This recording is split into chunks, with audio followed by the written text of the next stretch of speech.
is saying that every form of knowledge that is out there in which the individual that possesses that knowledge is ignorant of the sunnah of Rasulullah sallallahu alaihi wasallam, it falls under the Prophet sallallahu alaihi wasallam's statement that there are certain types of knowledge that are out there that are ignorance. Okay, the knowledge that matters to a Muslim is the knowledge that connects one to Allah. The knowledge that takes a person away from Allah is jahl. It's ignorance. It is now making that person fail in the maqsad of life, in the purpose of life. And what is the purpose? The purpose is فَمَنْ زُحْزِحَ عَنِ النَّارِ وَأُدْخِلَ الْجَنَّةَ فَقَدْ فَازَ. Okay, whoever is going to be admitted into paradise and they are saved from the fire, they are successful. This is Allah subhanahu wa ta'ala's standard. So any knowledge that is going to help me, okay, increase my chances of getting admitted to paradise, that is true ilm, according to the Prophet ﷺ standards.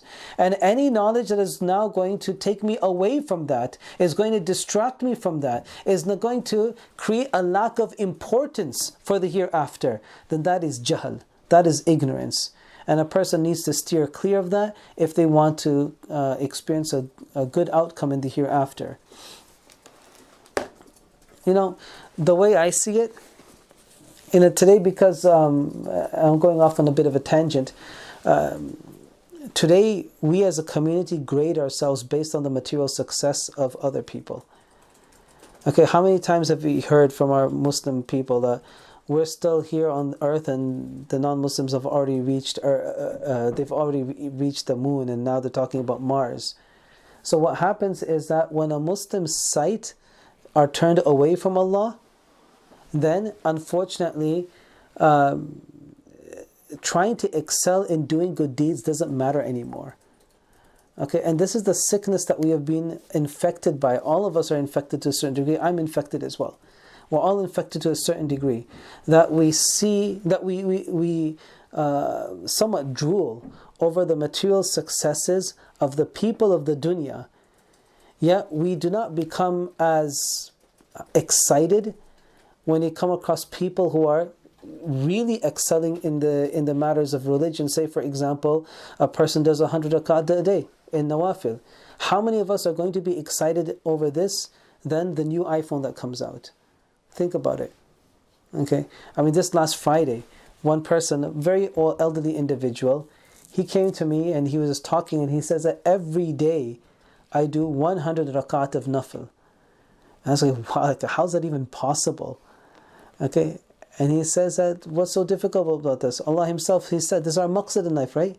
He says, وَمَا خَلَقْتُ الْجِنَّ وَالْإِنسَ إِلَّا لِيَعْبُدُونَ. And he said it so casually. And he said like 100 rakat is like nothing for him. Okay, but here you have an individual that is truly like dedicated himself. Like, think about 100 rakat takes a long time to do. Okay, that's like 50 nawafil altogether, right? Each nawafil has 2 rakat in it. This individual has said it so casually, it's become like his second nature. And the thing that we need to assess is that if he says that publicly, how many people are going to be so excited? Wow, look what you've accomplished for yourself.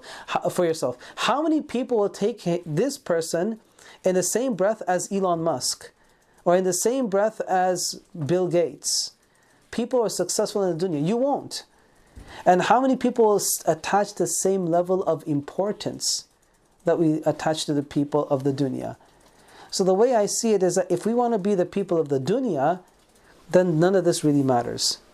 And if we want to be people of the akhirah, then the dunya doesn't really matter. What I'm trying to conclude with is this: let the people of the dunya immerse themselves in the dunya and come up with new innovative things that we can use for our advantage or to our advantage. Let them do the hard work. We take the good of what they have created and use it for the sake of propagating deen, applying deen, teaching deen, spreading deen. Rather than becoming the people who are invested in the progress of the dunya, which is ultimately going to be destroyed and finished.